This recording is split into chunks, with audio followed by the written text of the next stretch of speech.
ભક્ત ઉદ્ધારક બ્રહ્મલીન સદગુરુ પરમાત્માના પરમ પવિત્ર ચરણ કમળોમાં કોટી કોટી વંદન. ઉપસ્થિત ધર્મપરાયણ ભાઈઓ, ભક્તિમતી માતાઓ અને બહેનો, પરમ કૃપાળુ પરમાત્માની પરમ કૃપાથી પરમ પવિત્ર શ્રાવણ માસની અંદર સર્વના અંતકરણને પરમ પવિત્ર કરવા વાળું જે શ્રીમદ ભાગવત શાસ્ત્ર છે એને આપણે શ્રવણ કરી રહ્યા છીએ.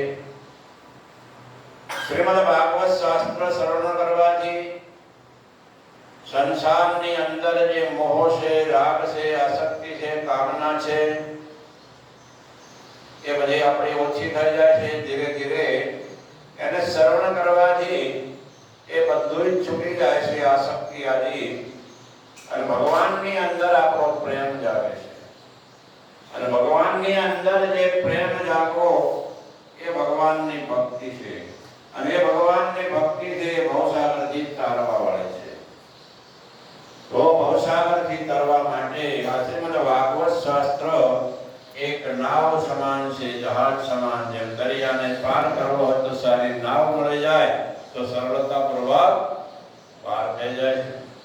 એવી જ રીતે આ શ્રીમદ ભાગવત રૂપી નાવડીની અંદર અર્થાભ્યાસુ એટલે એની અંદર જે આપણને ઉપદેશ આપ્યો છે, જ્ઞાન આપ્યું છે, એ આપણા જીવનની અંદર સમજવું, હૃદયની અંદર ધારણ કરવું, તો એના દ્વારા આપણે ભવજળ કરી શકીએ છીએ.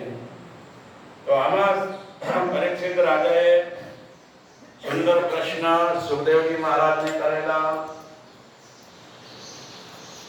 બીજી બાજુ સોનક ઋષિ પ્રશ્ન કરે છે સુતજીને, કે બંનેના મતલબ જવાબો બહુ સુંદર આપતા જાય છે અને આપણે શ્રવણ કરીએ.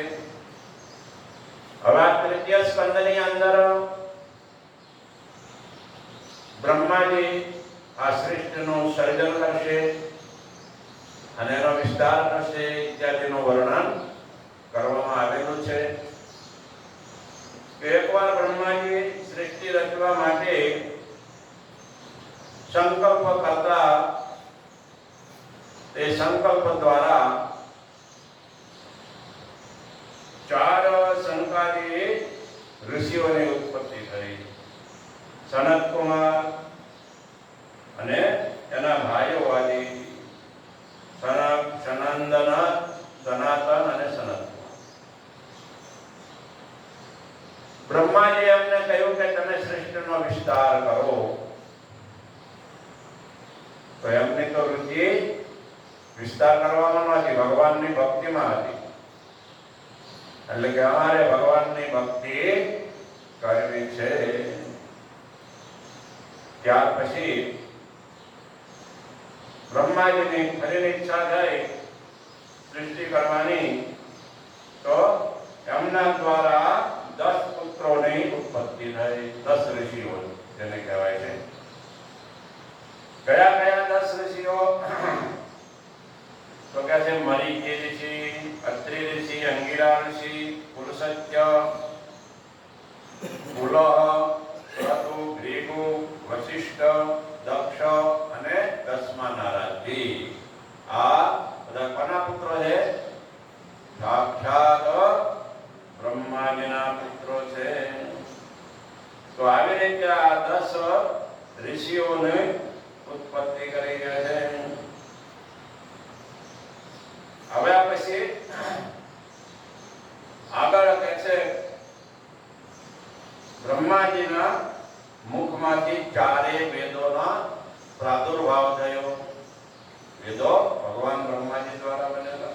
ઉપવેદ છે, ન્યાયશાસ્ત્ર છે ઇત્યાદિ.